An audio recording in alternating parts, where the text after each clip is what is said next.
자, 오늘 관심 종목을 좀 보겠습니다. 우선은 아세아텍. 이거는 말씀드렸었죠. 상승 추세 종목이 상승을 하고 축제하고 지속적으로 그 자리를 유지하고 있으면 그 상승 추세의 힘으로 갈 확률이 조금 더 높다 그랬죠.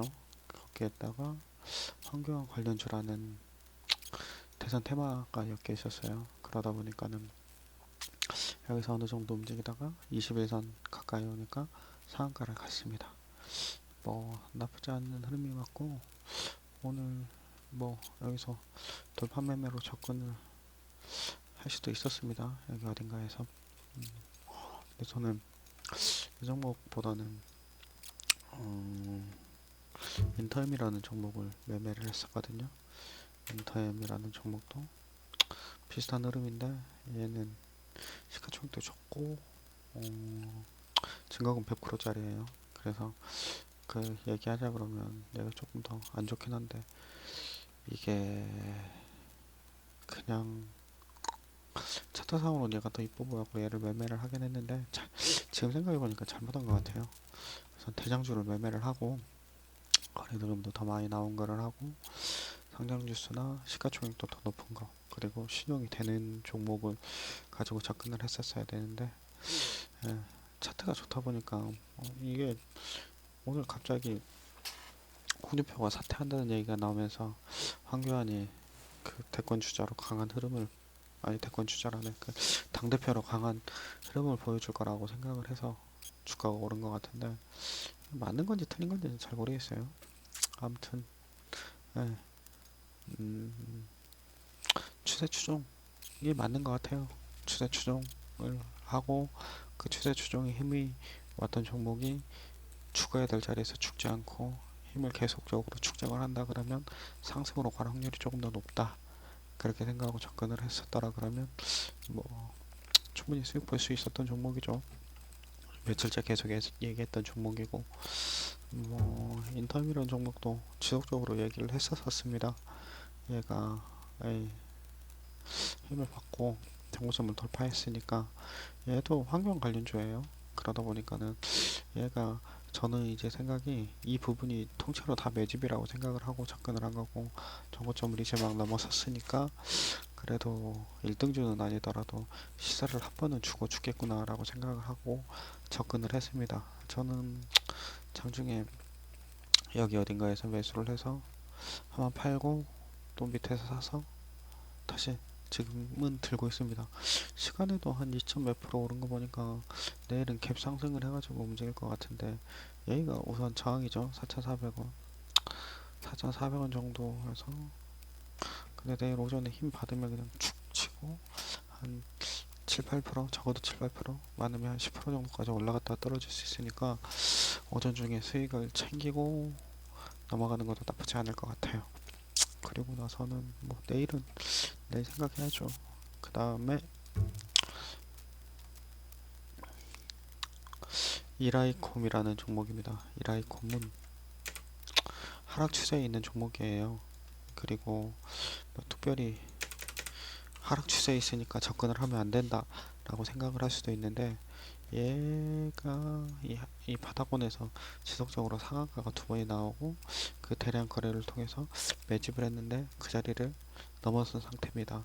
물론 이 종목이라는 게 지금 여기서 이렇게 쭉쭉쭉쭉쭉 갈 거라는 생각은 하진 않는데, 이제 하락 추세를 끝내고 박스권 추세에서 막 넘어섰죠. 그리고 뭐 하락 추세가 끝났다고 해서 바로 상한가가 나올 거는 아니죠. 그것도 연달아 두 번이나 뭔가 사연이 있으니까는 얘네들이 상한가로 매집을 한 거고, 그 매집이 끝난 자리를 돌파한 상태니까 현재는 단기 바닥에 있는 박스권을 뚫어가지고 중기 상승 추세로 전환을 보여주고 있는 거예요. 그렇다 보니까는 얘가 정고점 자리 어느 정도, 이거 7,250원 이 정도까지만 내려와 준다 그러면 매수를 한번 해보는 것도 나쁘지 않을 것 같아요. 단점이라고 하면 시가총액이 아직 1,000억이 안 되고, 시가총액 뭐 얼추 1,000원은 비슷하죠. 거래대금이 너무 적어요. 유통물량은 50% 정도 된다 그러면은 뭐 그래도 많이 터질 때는 한 500억에서 1000억 정도 쳐줘야 되는데 그런 게 없었죠. 좀 안타까운 생각이 들기는 하지만 그래도 이게 그래도라고 얘기를 하는 게 이게 지금 제대로 시세를 낸 적이 아직은 없거든요. 여기 상한가 2번 나오기는 했는데 이 자리를 제외하고는 큰 시세를 내려고 움직임이 없었으니까 그 시세를 내게 되면 거래 대금이 생각보다 많이 터질 것 같아요. 적어도 500억 이상. 그러니까는 관정으로 놓고 보고 있습니다. 그리고 이게 7,000원 사실은 기다렸다가 7,100원 이 정도까지 떨어졌으면 하는 마음이 좀 있습니다. 그 밑으로는 떨어진다 그래도 이거 접근을 이게 여기 밑을 깨고 내려가면 손절을 하는 걸로 접근을 하겠습니다. 그리고 유니온이라는 종목이에요.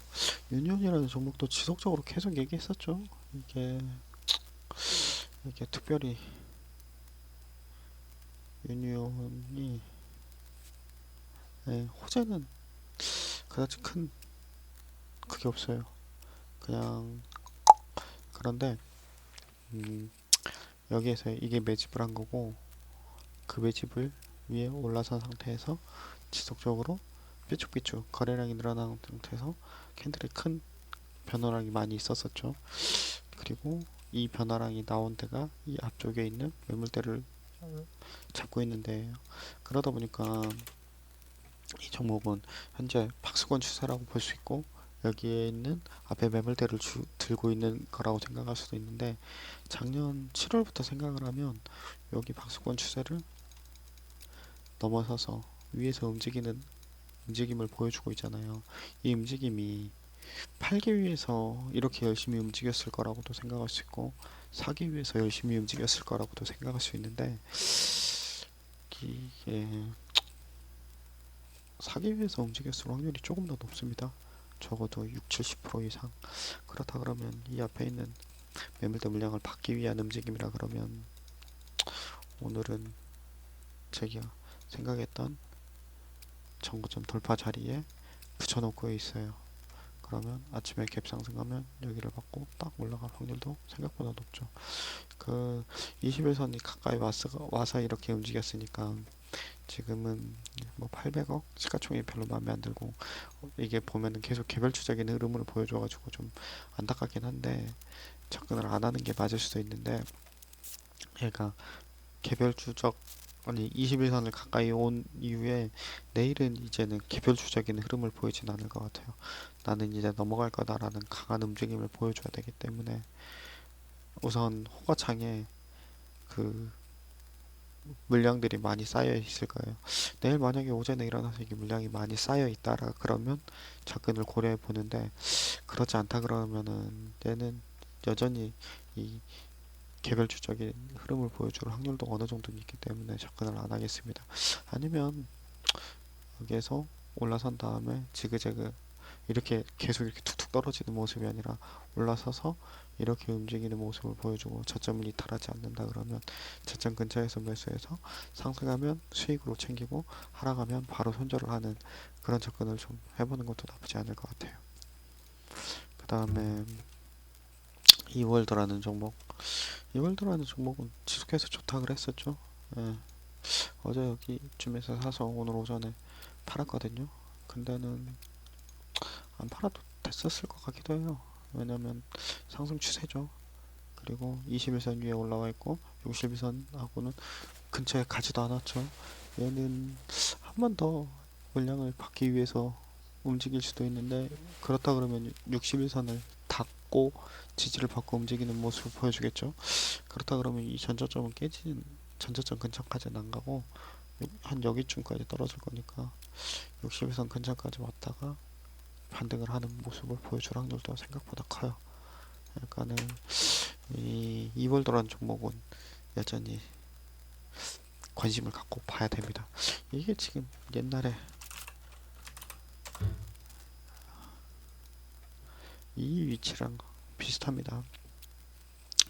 역배열 종목이었잖아요. 여기서는 그리고 박스권 종목을 만들고 나서 상한가랑 거래대금 빵빵하게 터지고 나서 눌림을 주고 거기서 물량을 받기 위한 움직임을 여러 보이더니